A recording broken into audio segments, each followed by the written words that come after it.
What's good with the YouTube? You already know, Big Flacco with a convict's perspective, and I'm gonna smash, dash, and slide on through with a whole lot of energy, man, because it's a beautiful day, because thank God it's Friday. I hope everybody has a blessed day. Keep it pushing, keep it moving, stay striving. Now, before we go on, man, hit the like, subscribe, comment, do all those things to just help support your boy, and hit that bell notification so I can come and give you some more fire content. Now, got a little interesting title and topic we're going to be talking about, as you guys can see. We're going to talk about what's going on in Corcoran Cdcr level 4. Okay, so apparently I just got word that the Bulldogs and Nortenos are being housed in the same buildings. Now, that doesn't mean that they're Shellies, right? But they're in the same buildings, in the same location. Now, they have yet to come out for any pod time together. They're not going to yard together. They are still being separated. But they're in the same buildings. Now, there's no disrespect going on behind the door. You know what I'm saying? There's no really like I said, everybody's on their toes. There's really not any communication either. Now, it seems the administration is trying to force the Bulldogs and Nortenos to mingle, to get along, and with the Southsiders and everybody else included. So this is basically a ploy for them that they're slowly thinking about what they're going to do next. It's kind of interesting to have them in the same building without programming together. Now, I've heard of, you have the top tier, bottom tier will be separated. I don't have the outlet. And I double checked, were these active Nortenos? He said, yeah. And I find it kind of interesting, man, that here we are 2 years since we were talking about them trying to force integration. And we know what the Bulldogs went through in several locations this year: Folsom, Pelican Bay, Ironwood, California City, I believe, was another one. And it still continues. Now, the Bulldogs are deep on this yard. They got a strong presence. They're like 50, 60 deep. And that is a strong force to be reckoned with. Now, I don't know how many buildings that they're housed in. It just seems like the administration is doing some funny style shit down there, right? And I don't know if they plan on reintegrating them. I don't know if they're trying to force talks. I don't know what the said agenda is, right? Now, I asked the Bulldog person, I said, well, what's your, on a personal, I said, man, what's your opinion? He's all, well, because I wouldn't mind us being able to coexist again. He goes, in here, he said, but out there, he said, on site with these motherfuckers. And I started laughing my ass off, you know what I mean? He kept it raw and real.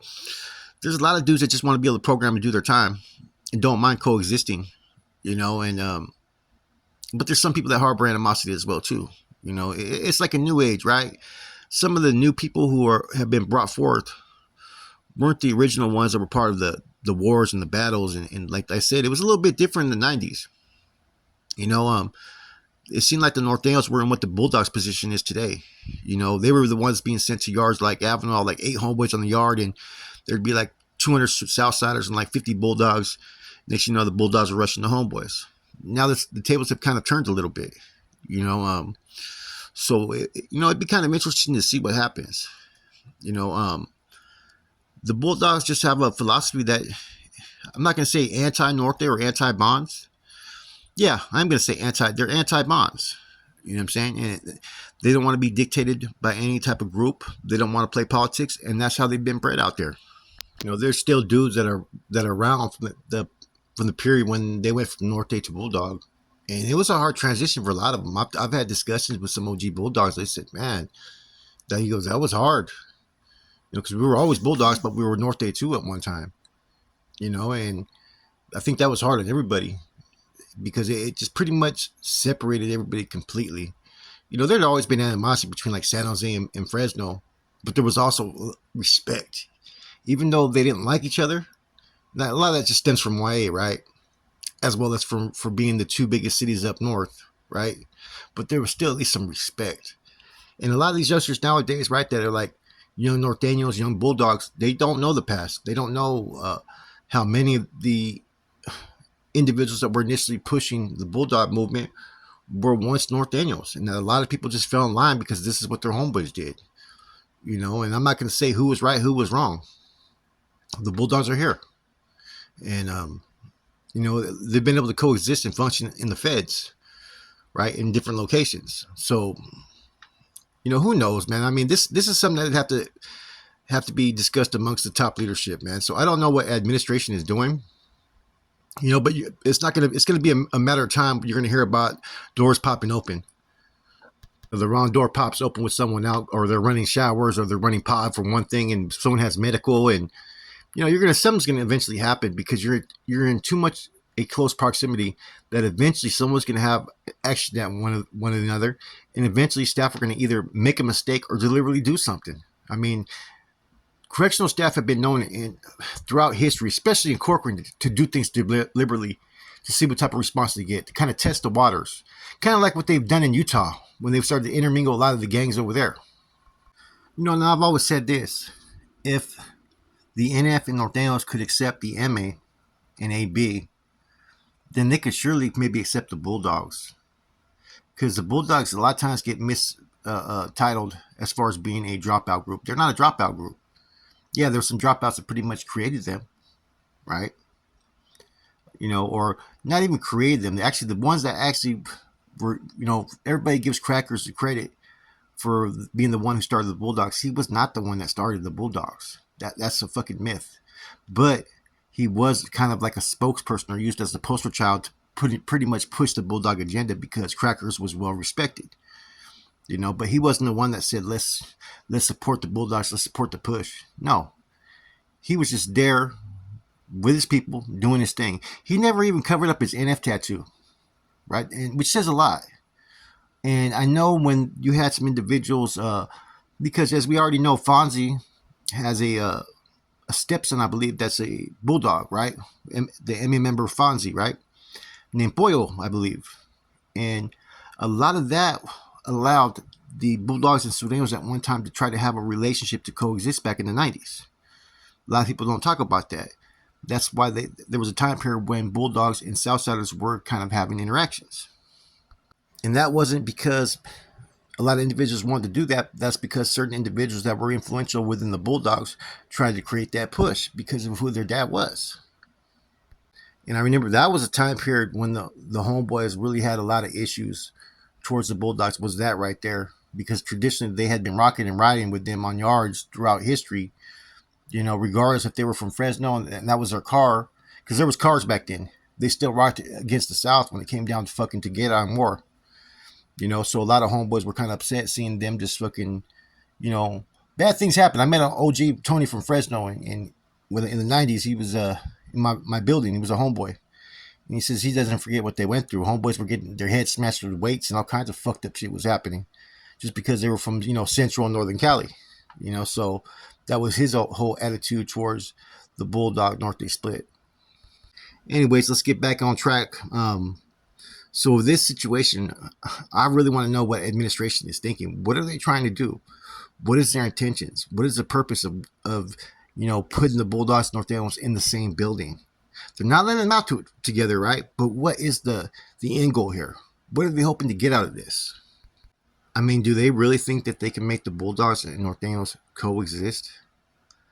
A lot of times, man, they're the ones that are just pushing paper, the ones that are making these decisions, and they have no experience of fucking walking a chair or walking a yard. And they have these grand ideas that they can have this and that happen, and then it ends up blowing up in their fucking face because they go off statistics, they go off fucking all this fucking shit, right?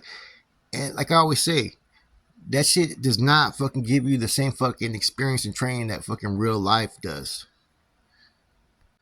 With prison politics, right, this is the thing that people hardly ever tell the youth or talk about. Whatever umbrella you fall under, as long as you're doing time behind that walls and you want to remain in good standings in what you call general population, you no longer have the control to make your own choices. If you want to maintain that standings, you're now under the dictates of whatever particular group you fall in file with. And see, that's what this is all about when it comes to the Bulldogs and the Nortenos. The Bulldogs don't want to fall under anybody's dictatorship or what they consider tyranny. Someone telling you what you can and can't do or having set procedures you have to follow. A lot of times they're like, okay, we know how to act. We're going to do what we want to do. And if there's a problem, fuck it, we'll deal with it. Which I get. And from a, gangbanger's mindset, a criminal's mindset, think about this, and I pose this question to a lot of people, especially the youngsters out there. A lot of us, right, in our youth or even in current times, right, have a hard time following suggestions and directions, whether it comes from school, our parents, fucking our older peers and family and whatnot, right? But yet we can get locked up and go into an environment and fucking listen to what another motherfucking man has to say who hasn't done nothing outside of fucking get some status in prison. And that's the truth. Therefore, you really have no control of your life. It's either you act in accordance to what they expect from you or you get the fuck on. It's just as simple as that, man. And with the Bulldogs, like I've discussed this many times, what's it going to take to get them back in the fold as far as not becoming Norte or Sud or anything like that, but being recognized to be on these lines as another Raza group? And the only way that's ever going to occur is that it's going to have to be some type of discussions, a spokesperson, some type of, you know, uh, experienced and respected and competent individuals within the Bulldog movement that can sit there and really speak for them, and can, someone who's charismatic that can get the people to follow them. You need those type of leaders to make change. Otherwise, everybody's going to stick to what they've been doing for fucking 30 years. If you can get people to gravitate by your character, if you can get people to move based upon the way you act, those are true leadership qualities.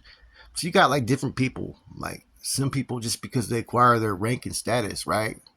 They just automatically force whatever they want upon other people and they don't have no leadership skills. Then you got those that can just move the crowd, get people to where they're listening to every fucking word they got to say, to where they're respecting it, to where they even admire the individual. Those are what a true leader is. And so in order for any change, like I said, you got to have one that can move the crowd for change to happen. I think this YouTube stuff, believe it or not, has kind of in some ways opened the door for people of different groups to look at other groups in a different limelight. When you take away titles and you take away appearance, all you have is nothing more than character, and character defines what people think of you. Anyways, the situation, like I said, in Corcoran, let's see what happens, man. I thought it was kind of interesting, and they just barely got there recently. I don't know how recent that means, but not. I'm gonna say probably within the last month, probably less than that. And we're gonna see how it plays its course. But that's it, your boy Flacco, a convict's perspective. I'm out.